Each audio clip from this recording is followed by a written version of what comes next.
जी friends, आप देख रहे हैं यूट्यूब चैनल वॉइस ऑफ कैनी और मैं सफदर खान कैनी। अच्छा फ्रेंड्स, बेहद आशा क्वेश्चन इस टॉपिक पे आ रहे थे कि एचपीएलसी पे एक बिल्कुल बेसिक वीडियो चाहिए कि बेसिक्स ऑफ द एचपीएलसी के एचपीएलसी को हम कैसे चलाते हैं, क्या क्या उसके कंपोनेंट्स होते हैं, किस तरह उसको हम ऑपरेशन पे लेके आते हैं, क्या प्रिकॉशनरी मेजर्स हैं जो हमको एचपीएलसी पे लेनी चाहिए और कैसे हम एचपीएलसी पे जल्दी एक्सपर्ट हो सकते हैं। इन दी एंड ये कि एचपीएलसी का जो हम एसे लगाते हैं या इम्प्योरिटीज लगाते हैं उसकी कैलकुलेशन डॉक्यूमेंटेशन कैसे करते हैं। तो ये सारी चीज़ें आपको इस वीडियो में आज मिलेगी। बड़ी इंपॉर्टेंट वीडियो है, स्पेशली उन लोगों के लिए जो बिल्कुल बिगिनर्स होते हैं, जिनको नया नया एचपीएलसी चलाने को मिलता है या फ्रेशर्स होते हैं, तो उनको वीडियो पूरी एंड तक देखनी है।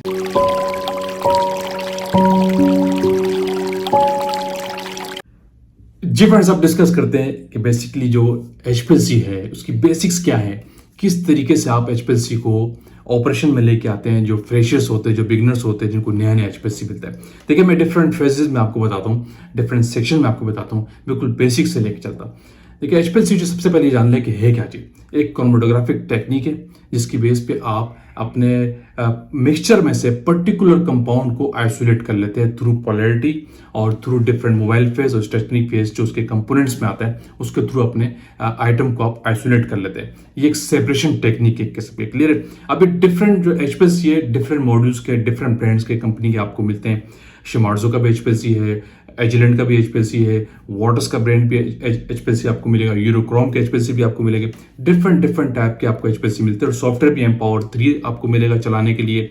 केमिस्ट्रेशन का सॉफ्टवेयर मिलेगा, डिफरेंट आपको एलसी सोल्यूशन का सॉफ्टवेयर मिलेगा। ये डिफरेंट सॉफ्टवेयर भी मार्केट में फार्मास्यूटिकल इंडस्ट्रीज में है, जिसकी बेस पे आप एचपीएलसी को रन कर रहे होते हैं। थोड़ा सा भी जान लेते हैं कि बेसिकली एचपीएलसी जो कंपार्टमेंट्स है वो क्या है। एचपीएलसी के अंदर एक कंपार्टमेंट होता है जिसको हम कहते हैं पंप, यानी प्रेशर ऑर्गेनाइजर जिसको भी हम कहते हैं। उसका काम होता है सिस्टम के अंदर एक प्रेशर प्रोड्यूस करना, जिससे आपका जो सॉल्वेंट होता है वो मूव करके आगे जा रहा होता है। ठीक है, ये सॉल्वेंट क्या है मैं आपको अभी ये बताता हूँ। दूसरा कंपार्टमेंट डिटेक्टर का कंपार्टमेंट, जिसमें आपका लैंप आर्स होता है, लैंप लगा होता है जो एक यूवी लाइट्स प्रोड्यूस कर रहा होता है। ठीक है, और इसके बाद आपका एक कंपार्टमेंट होता है जिसको हम कहते हैं कॉलम कंपार्टमेंट, जहाँ पे आपका कॉलम लगा होता है। कॉलम जो हर्ड ऑफ द एचपीएलसी कहलाता है। इसके बाद फिर आपका सिस्टम एचपीएलसी के साथ कनेक्ट होता है। सॉफ्टवेयर कंप्यूटर होगा या लैपटॉप लगा होगा, इसके थ्रू आप अपने सिस्टम को डेटा एनालिसिस कर रहे होते हैं। ये उसके डिफरेंट कंपार्टमेंट्स है। इसके अंदर जो मेन चीज़ है वो क्या है, कॉलम। कॉलम क्या है, हार्ट ऑफ द एचपीएलसी। एक ट्यूबिंग एसएस की ट्यूबिंग होती है। डिफरेंट टाइप के कॉलम आप एचपीएलसी के अंदर यूज करते हैं। C18, C18, C8 और डिफरेंट कंपनी के भी एचपीएलसी के जो कॉलम है वापस पे यूज कर रहे होते हैं। इसमें बेसिकली ये स्टेशनरी फेज होता है, एक पैक्ड होता है हैविंग स्टेशनरी फेज, जिसकी बेस पे आपका कंपाउंड जो है वो सेपरेट हो रहा होता है। ठीक है, पर्टिकुलर आपका आइटम। फिर एक इसके अंदर एचपीएलसी के अंदर एक सॉल्वेंट मूव कर रहा होता है जिसको हम कहते हैं मोबाइल फेज। एक मूविंग सॉल्वेंट होता है रिजर्वायर से लेकर आपके एंड तक जा रहा होता है, जिसके थ्रू आपका स्टैंडर्ड सैंपल मूव करके जा रहा होता है और कॉलम के अंदर उसकी सेपरेशन हो रही होती है। क्लियर? इसके अंदर फिर डिफरेंट फेज भी आप यूज करते हैं। एक रिवर्स फेज क्रोमेटोग्राफी यूज कर रहे होते हैं, एक नॉर्मल फेज क्रोमेटोग्राफी भी यूज कर रहे होते हैं। नॉर्मली फार्मास्यूटिकल इंडस्ट्रीज के अंदर आप रिवर्स फेज क्रोमेटोग्राफी काम करते हैं, जिसमें आपका मोबाइल फेज जो है वो पोलर होता है और स्टेशनरी फेज नॉन पोलर होता है। जबकि नॉर्मल फेज जो क्रोमेटोग्राफी आप यूज कर रहे होते हैं, इसमें आपका स्टेशनरी फेज जो कॉलम है वो आपका पोलर होता है और मोबाइल फेज आपका नॉन पोलर होता है। फिर इसके अंदर कंपाउंड्स आपके पोलर होंगे तो आप रिवर्स फेज पे काम कर रहे होते और डिफरेंट कंपाउंड की नेचर भी देखते हुए आप काम कर रहे होते। ये थोड़ा सा थ्योरेटिकल बैकग्राउंड था, जो एचपीएलसी चलाते हैं उनको एक आइडिया हो कि किस तरीके से इस पे काम हो रहा है। फिर इसके बाद दूसरा फेज जो होता है वो होता है सैंपल प्रिपरेशंस का। ठीक है, फिर एचपीएलसी को जाने से पहले आपको सैंपल्स बनाने होते हैं। ठीक है, लेकिन सैंपल बनाने के साथ आपको एचपीएलसी को अलाइन करना होता है, इक्विलिब्रियम करना होता है। लेकिन पहले मैं बात कर लूँ तो आपको कोई सैंपल कौन से, इसमें होता क्या है, एक कंपैरेटिव स्टडी होती है। एरिया को आप कैलकुलेट कर रहे होते हैं एचपीएलसी के अंदर। यूवी जो स्पेक्ट्रोफोटोमीटर होता है वहां पे आप एब्जॉर्बर्स ले रहे होते हैं, यहाँ पे एरिया की बेस पे कैलकुलेशन हो रही होती है, स्टैंडर्ड का एरिया और सैंपल का एरिया।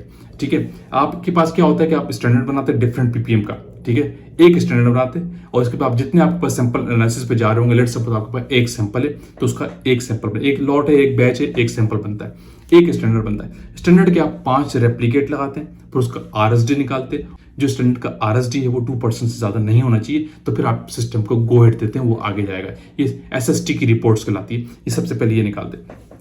इसके बाद आप अपना सैंपल लगाते हैं, सैंपल के 2 रेप्लिकेट लगाते हैं और 2 रेप्लिकेट का आप मीन ले लेते हैं। और स्टैंडर्ड से पहले आप एक ब्लैंक लगाते हैं टू नलिफाई, तो चेक करना कि कोई इंप्योरिटीज, कोई इंटरफेरेंस तो नहीं आ रही पर्टिकुलर आपकी पीक की पोजीशन पे, तो ब्लैंक बिफोर इंजेक्शन आप लगाते हो और ब्लैंक इन दी एंड भी आप लगाते हैं। और फिर कवरिंग स्टैंडर्ड भी आता है, वो डिपेंड करता है कि आपकी SOP किस लिहाज से बनी हुई। लेकिन एक बात यहाँ पे आता है कि सारे ऑपरेशन के लिए सबसे पहले आपके पास एक SOP होता है, उसके तहत आप काम कर रहे हैं। अगर SOP नहीं है तो आप काम नहीं करेंगे। ठीक है, ये तो होगी सिस्टम की HPLC पे जाने से पहले सारे प्रिपरेशंस। लेकिन इसके साथ जब आप स्टैंडर्ड सैंपल आप बना लेते हैं, फिर इसके साथ एक जो मूविंग सॉल्वेंट मैंने आपको कहा, उस ऐसे की एनालिसिस के लिए जो बैच एनालिसिस आप करने जा रहे हैं, उसका एक मोबाइल फेस प्रिपेयर होता है। उसका मोबाइल फेस का प्रिपरेशन का तरीका आपके डॉक्यूमेंट में गिवन होता है। उसके तहत आप 1 लीटर 2 लीटर ये 500 ml मोबाइल बनाते हैं। फिर उस मोबाइल फेस को फिल्टर करते हैं, डीगेस करते हैं, फिर HPLC पे लेके जाते हैं। ठीक है, इसी तरह आपके सैंपल स्टैंडर्ड जो होते हैं वो भी फिल्टर होकर जाते हैं। कोई चीज HPLC पे जो सॉल्वेंट आप लेके जा रहे हैं वो विदाउट फिल्ट्रेशन नहीं जाते। फिल्टर पेपर आप 0.45 का भी यूज करते हैं और 0.22 का भी यूज करते हैं माइक्रोन का, जिसके तहत आपने अपने सॉल्वेंट को फिल्ट्रेशन करके HPLC पे लेके जाते हैं। ये सारी चीजें प्रिपेयर्ड हो गई, फिर आप HPLC पे आ जाते हैं, HPLC के पोजीशन के ऊपर। तो सबसे पहले HPLC को आप सारे प्लग्स इन करते हैं। ठीक है, सारे प्लग लगाने के बाद उसको ऑन करते हैं। पहले सॉफ्टवेयर को ऑन करते हैं, फिर डिटेक्टर को ऑन करते हैं, फिर कॉलम कंपार्टमेंट को ऑन करते हैं, फिर पंप को भी साथ में ऑन कर देते हैं। ये तरतीब आगे पीछे हो सकती है। इस तरह ऑन करने के बाद वो 5 मिनट लेकर इनिशियलाइजेशन पे सिस्टम इनिशियलाइज हो गए, आइडल कंडीशन में आपके सामने डिस्प्ले पे शो हो रहा होगा। इसके बाद फिर सिस्टम के अंदर आप पर्टिकुलर अपना कॉलम चूज करते हैं, जिस कॉलम की आप पर आपकी एनालिसिस रिकमेंडेड होती है। ये गिवन होता है। ठीक है, ये सारी चीजें आपको इंडस्ट्री के अंदर गिवन होती है। बिल्कुल बेसिक्स बता रहा हूँ उन लोगों के लिए जिन्होंने HPLC नहीं देखा या HPLC पहली बार चलाने जा रहे होते हैं। तो उस SOP के अंदर आपका कॉलम मेंशन होता है कि इस प्रोडक्ट के लिए ये कॉलम है। तो फिर आप उस कॉलम को निकाल के उस कॉलम कंपार्टमेंट के अंदर फिक्स करते हैं। उससे पहले किसी को प्रेप करना हो या पर्जिंग करनी हो तो अलग बात है। अगर सिस्टम आपका वॉश एंड क्लीन है तो जस्ट आप कॉलम लगा के उसको थोड़ी देर के लिए फ्लश करते हैं। ठीक है, अगर आपने किसी ने आपके बफर एनालिसिस है तो पहले आप उसको पर्टिकुलर थोड़ा सा वाटर से ड्रेन कर लेते हैं। लेकिन प्रैक्टिस ये है कि अगर आपका कॉलम वॉश रखा हो, वैसे वॉश रखे जाते हैं, तो फिर आप पर्टिकुलर अपने मोबाइल फेस को उसके ऊपर चला देंगे।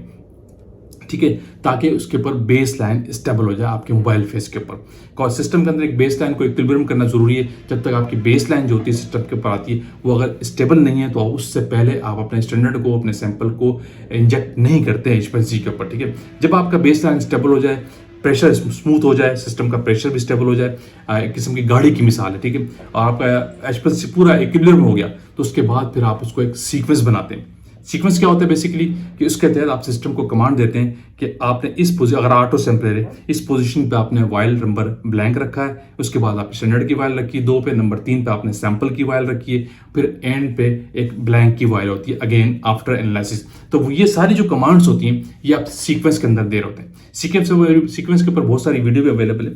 एक सीक्वेंस बनता है जिसमें एक किस्म के सिस्टम को कमांड देना होता है कि आपने कैसे कैसे कैसे और किस तरीके से चलना है। इस सीक्वेंस के तहत आपका सिस्टम चल रहा होता है। ठीक है, और सीक्वेंस के अंदर आप फिर स्टैंडर्ड की डिस्क्रिप्शन लिखेंगे, सैंपल की डिस्क्रिप्शन लिखेंगे, आगे डेट डालते हैं, फिर आपके जो मेथड डिफाइन है, जो आपने एक मेथड बनाया हुआ है जिसके तहत आप जो आपका SOP था वो सॉफ्ट कॉपी में उसके अंदर सेव होती है सिस्टम में, जिस मेथड के तहत आपका क्रोमेटोग्राफिक पैरामीटर सेट होते हैं। जिस क्रोमेटोग्राफिक पैरामीटर पे आपकी एनालिसिस करनी होती है वहां से मेथड चूज करते हैं जिस सीक्वेंस के अंदर। तो फिर आप सिस्टम को गो हेड देके कमांड देके सिस्टम को रन देते हैं और सिस्टम फिर ऑटोमेटिकली चल रहा होता है। लेकिन यहाँ पे एक बेस्ट प्रैक्टिस की चीजें भी साथ साथ बता दूं कि सबसे पहले आप RSD निकालते हैं 5 रेप्लिकेट का। वो अगर 2% आ जाता है, 2% के अंदर होता है, तो फिर आप सिस्टम के सैंपल्स को गो हेड देते हैं। ये बेस्ट प्रैक्टिस है। ठीक है, इसके बाद सारे स्टैंडर्ड सैंपल आपके चल जाते हैं, तो फिर आप उनके प्रिंट लेते हैं, फिर इंटीग्रेट करते हैं। इंटीग्रेशन के ऊपर मेरी बहुत सारी वीडियो अवेलेबल है कि इंटीग्रेशन का तरीका क्या होता है, इंटीग्रेशन का प्रोसेस क्या होता है। बहुत इंपॉर्टेंट चीज़ है। जिन लोगों को सही तरीके से इंटीग्रेशन नहीं आती वो HPLC में गड़बड़े करते हैं और फिर HPLC ऑडिट ट्रेल में आपको प्रॉब्लम फेस करता है। ऑडिट के अंदर आपको मसला आएगा क्योंकि HPLC के अंदर एक ऑडिट ट्रेल होता है जिसमें आपका each and every activity save हो जाती है। अगर आपने HPLC के अंदर जो कुछ किया आज वो वहां पे सेव हो जाएगा। उसकी बेस पे आपके HPLC का ऑडिट होता है। ठीक, ऑडिट ट्रेल के। ठीक है, तो सारी चीजें करने के बाद फिर आप उसको इंटीग्रेट करके अपने क्रोमेटोग्राम निकाल लेते हैं, प्रिंट निकाल लेते हैं। प्रिंट की फॉर्म में, हार्ड कॉपी की फॉर्म में ब्लैंक का प्रिंट हो गया, स्टैंडर्ड के 5 रेप्लिकेट का प्रिंट हो गया, सैंपल के 2 रेप्लिकेट का प्रिंट हो गया, फिर इन दी एंड ब्लैंक का भी प्रिंट आपने लिए। सारे प्रिंट लेके ये सपोर्टिंग पेपर के लाते हैं। ये सब प्रिंट लेने के बाद फिर आप करते हैं कैलकुलेशन कि आपने सिस्टम को ऐसे लगाया था उसका कितने % रिजल्ट आया। ठीक है, कैलकुलेशन करेंगे, ऐसे करेंगे। ये पूरा प्रोसीजर आप इस वीडियो में देख ले। ये मैंने इसके लिए इसी के लिए वीडियो बनाई कि कैलकुलेशन आप इस तरीके से करेंगे। तो अब मैं आपको बताता हूँ कि आपने कैसे सही तरीके से HPLC के एसे को कैलकुलेट करना है। तो क्या क्या चीजें रिक्वायरमेंट है वो भी मैं आपको साथ साथ बताता हूँ। पहले हम लिख लेते हैं, कैलकुलेशन करेंगे एसए बाय एचपीएलसी, ये हमारा आज फोकस है। ठीक है, मैं आपको रिटर्न में आसान लफ्जों में समझाता हूँ। एसए की हेडिंग, इसके लिए आपको चाहिए क्या होता है? इसके लिए आपको चाहिए होता है नंबर 1 जो चीज चाहिए आपको, weight of standard. Let's suppose ये आपका था 3.5 मिलीग्राम, ठीक है। और वेट ऑफ सैंपल, ये बड़ी इंपॉर्टेंट चीज है। ये कैसे निकालना है मैं आपको एक आइसोलेटेडली सेपरेट करके बताऊंगा कि कैसे सैंपल टैबलेट का वेट इक्वल इन 250 मिलीग्राम लेंगे, वो यहां पे लगता है, ठीक है। इसके बाद आपको चाहिए होता है एरिया ऑफ स्टैंडर्ड, फिर आपको चाहिए होता है एरिया ऑफ सैंपल, ठीक है। फिर आपको चाहिए होता है पोटेंसी और किसकी, रॉ मटेरियल की। लेट्स सपोज वो आपके पास 99.9% एज इज, ये आपकी पोटेंसी आपकी ये है। एक और चीज आपको चाहिए होती है average weight of 20 tablet. 20 tablet का एवरेज वेट आपको चाहिए होता है। वो लेट सपोज जो आपका आपके वो जो टैबलेट थी, फॉर एग्जांपल मैं आपको हेडिंग लगा दूं दोबारा, आपके पास है 250 मिलीग्राम की टैबलेट है। लेवल क्लेम आपका ये 250 मिलीग्राम टैबलेट, और एवरेज वेट जो था इस टैबलेट का लेट सपोज 400 मिलीग्राम था, ठीक है। ये वो टैबलेट वेट लेंगे आप जो आप 20 टैबलेट का कैलकुलेट करेंगे। ये लेवल क्लेम वाला नहीं, जो डॉक्यूमेंट में लिखा होगा वो नहीं, आप अलग से जब ऐसे परफॉर्म करते हैं तो 20 टैबलेट का वेट लेंगे, जो वो आएगा एवरेज, तो वो 400 पॉइंट समथिंग हो सकता है, 400.1 हो सकता है, तो वो आप कैलकुलेशन में लगाएंगे। मैं एक टेंटेटिवली आपको बता रहा हूं, ठीक है। लेट सपोज एरिया आपके पास था 105012 और सैंपल का एरिया आपके पास आया 10, ठीक है, 6014, ये सैंपल का एरिया आपके पास आ गया। ये एक टेंटेटिव है, सारा एरिया मैंने सारी चीजें टेंटेटिवली। असल चीज मैंने कहा था कि पोटेंसी जो है वेट, ये आप कैसे लेंगे, ठीक है। अच्छा, इसके स्टैंडर्ड की आपकी डाइल्यूशन थी, लेट सपोज ये आपने 50 मिलीग्राम लिया इंटू 100 ml फ्लास्क में, एक ही डाइल्यूशन थी। सैंपल भी आप जो लेंगे वो इंटू 100 ml होगा, एक ही सैंपल डाल, फिर आप फिल्ट्रेशन करके सैंपल ले लेंगे, ठीक है। एक ही डाइल्यूशन बता रहा हूं, अगर नंबर ऑफ डाइल्यूशन डिफरेंट होगी तो फार्मूला में लग जाती है। इंपॉर्टेंट चीज यहाँ पे ये कि टैबलेट का वेट आपने कैसे कैलकुलेट करना है, तो वो मैं आपको एक अलग से बताया था। आपको पता है कि आपका लेवल क्लेम था 250 मिलीग्राम की टेबलेट, ठीक है, और एवरेज वेट था है आपका फॉर एग्जाम्पल 400 मिलीग्राम, ठीक है। तो अगर 400 मिलीग्राम 250 मिलीग्राम पाउडर के लिए 250 मिलीग्राम जो आपका एक्टिव है वो कितने में होगा, 400 मिलीग्राम की जो एवरेज टैबलेट की टेबलेट्स के अंदर, लेकिन आपको चाहिए 50 मिलीग्राम स्टैंडर्ड के बराबर पीपीएम सेम करने के लिए। वैसे तो ये एसओपी के अंदर गिवन होता है, लेकिन मैं आपको कैलकुलेशन कर रहा था, आपको बता देता हूं। तो आपको चाहिए 50 मिलीग्राम के बराबर पाउडर लेना, एक्टिव लेना चाहिए। तो ये कितना हो जाएगा 400, ठीक है, मल्टीप्लाई बाय 50 डिवाइड बाय 250, तो आपके पास क्या आता है, इसको मैं कैलकुलेट करके आपको दिखा दूं तो आपको आसानी हो जाए। तो ये आपका आ रहा है 80 मिलीग्राम। तो आपका जो ये आया 80 मिलीग्राम पाउडर, यानी सैंपल में इतना पाउडर आप लेंगे तो उसके अंदर होगा कि क्या, कितना 50 मिलीग्राम एक्टिव, ठीक है। ये इक्वलेंट हो जाएगा आपकी पीपीएम सेम हो गई। ये तरीका होता है सैंपल निकालने का, ये आपको मैंने बता दी किस तरीके से निकाल ली। अब आपका सैंपल वेट था, लेट सपोज जो हम यह कर रहे थे काम, लेट सपोज आपने ले लिया 80.2 मिलीग्राम पर 100 ml। ये सारी चीजें एसए की चीजें आपके पास आ गई। अब आपको जो एसए की कैलकुलेशन का जो फॉर्मूला है वो लगाना पड़ता है। वो क्या होता है वो आप सीख लें। ये होता है फॉर्मूला जो इसका होता है, ये होता है area of sample divide by area of standard, ठीक है। और ये मल्टीप्लीकेशन हो जाती है weight of STD standard divide by dilution जो इसकी 100 मल्टीप्लाई बाय फिर 100 सैंपल की डाइल्यूशन वाला वेट ऑफ सैंपल, ठीक हो गया, और मल्टीप्लाई हो जाता है ये आपका एवरेज वेट मल्टीप्लाई हो जाता है पोटेंसी यानी P और डिवाइड बाय 100। ये है फॉर्मूला, आप देख लें, ये होता है एसए कैलकुलेशन का फॉर्मूला। फिर इन जगहों पे आप सारी वैल्यूज जो हमने टेंटेटिव लिए, ये वाली जो वैल्यूज आपने ली, आप पुट करते हैं। कैसे पुट करेंगे ये मैं आपको सिखा देता हूं, कैसे रखेंगे फॉर्मूले के अंदर मैं आपको यहां दिखा रहा हूं कि एरिया ऑफ स्टैंडर्ड आपने हम टेंटेटिव हमने क्या लिया था 6014 और एरिया ऑफ स्टैंडर्ड हमारा क्या था टेंटेटिव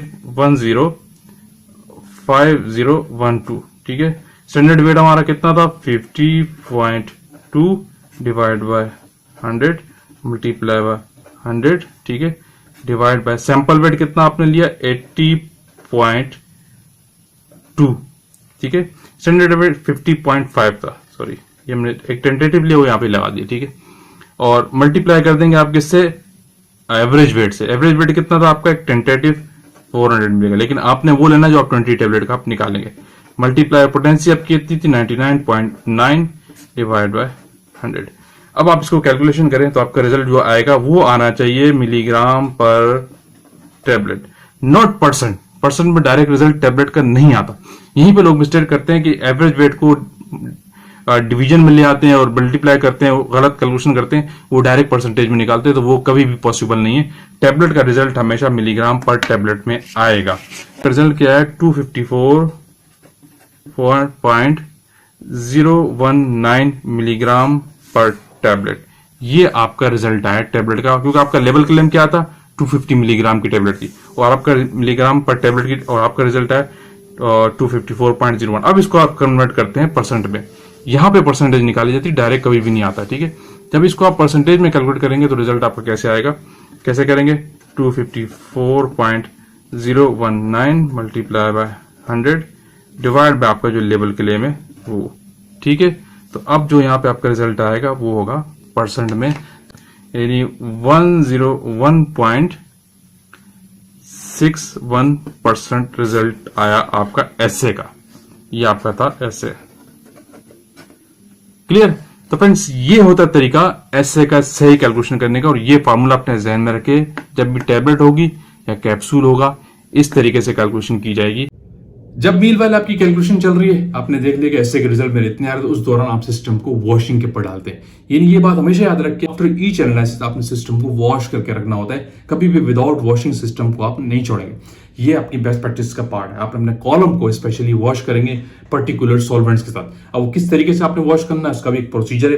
अगर आपने बुफर मोबाइल पे चलाया तो पहले आप 1 घंटे के लिए उस कॉलम को, सिस्टम को, डिटेक्टर को ऑफ करके लैंप ऑफ कर दे, ताकि लैंप के आर आपके सेफ रहे, ठीक है। उसके बाद आप उसको वॉशिंग पे चलाते 1 घंटे के लिए, फ्लोराइड ग्रेजुअली बढ़ा के, पहले कम फ्लोराइड पे वॉश करेंगे, फिर 1 ml पे वॉश करेंगे, ठीक है। वाटर से, प्योर डिस्टिल वाटर से, वो भी सारा फिल्टर्ड सॉल्वेंट होना चाहिए, जो भी वाटर आप एचपीएलसी लेंगे। फिर उसके बाद आप 50% मिथेनॉल या 50% एशियन से या 100% मिथेनॉल से, आपका ये डिपेंड करता है आपका ऑर्गेनाइजेशन क्या है, लेकिन बेस्ट प्रैक्टिस है कम से कम 50% हो, इससे कम सॉल्वेंट आप वॉशिंग के लिए नहीं बनाते। फिर कॉलम में ग्रोथ होने के चांसेस बढ़ जाते हैं, जो आपकी कॉलम की परफॉर्मेंस को खराब कर सकता है।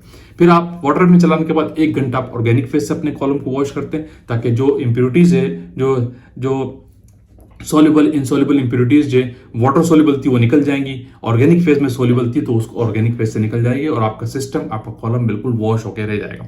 इन दी एंड जो रिजर्वायर सॉल्वेंट होता है एचपीएलसी के अंदर, वो 50% ऑर्गेनिक फेज होता है, ठीक है। इसके बाद आप अपने सिस्टम को शट डाउन करते हैं, ऑफ करते हैं, और फिर आखिर में आप सारी डॉक्यूमेंटेशन करते हैं। जो आपने रॉ डेटा किया, एक रॉ मटेरियल एनालिसिस की थी, तो उसकी सारी एनालिसिस जो आपने की ऐसे वो रॉ मटेरियल के अंदर एंटर करेंगे, और अगर आपने कोई फिनिश प्रोडक्ट का टेस्ट लगाया था तो फिनिश प्रोडक्ट के रजिस्टर के अंदर सारी आप उसकी डॉक्यूमेंटेशन करेंगे। ये बिल्कुल बेसिक चीजें मैंने बनाई कि नॉर्मली कैसे आप एचपीएलसी को चलाएंगे, किस स्टेप को कैसे करना है, ठीक है। लेकिन इस पर एक बड़ी इंपॉर्टेंट चीज है कि अगर आप इस सारी चीजों को टाइम मैनेजमेंट कैसे करें, क्योंकि टाइम मैनेजमेंट इसके अंदर बहुत इंपॉर्टेंट है। इस पे आप मेरे चैनल पे जाके डिटेल वीडियो देख सकते हैं कि आप एचपीएलसी के ऊपर टाइम मैनेजमेंट की जॉब कैसे करते हैं, क्योंकि ये बहुत इंपॉर्टेंट चीज़ है कि आपको एचपीएलसी पे टाइम को मैनेज करना लाजमी आना चाहिए। तो यहाँ पे वीडियो को मैं एंड करूंगा, क्योंकि मैंने वो बिल्कुल बेसिक स्टार्ट से लेकर एंड तक आपको बताया कि जब भी एचपीएलसी चलाना हो तो आप कैसे चलाएंगे, इन स्टेप के थ्रू आप अपने एचपीएलसी के एनालिसिस को आगे लेके जा रहे होते हैं और आपके रिजल्ट इस तरीके से ठीक आते हैं। कोई भी अगर आप स्टेप बाईपास करेंगे सैंपल प्रिपरेशन के स्टेज पे, ठीक है, या किसी और मोबाइल फेस के प्रिपरेशन के स्टेज पे, तो आपके एनालिसिस खराब होने के चांसेस बढ़ जाएंगे।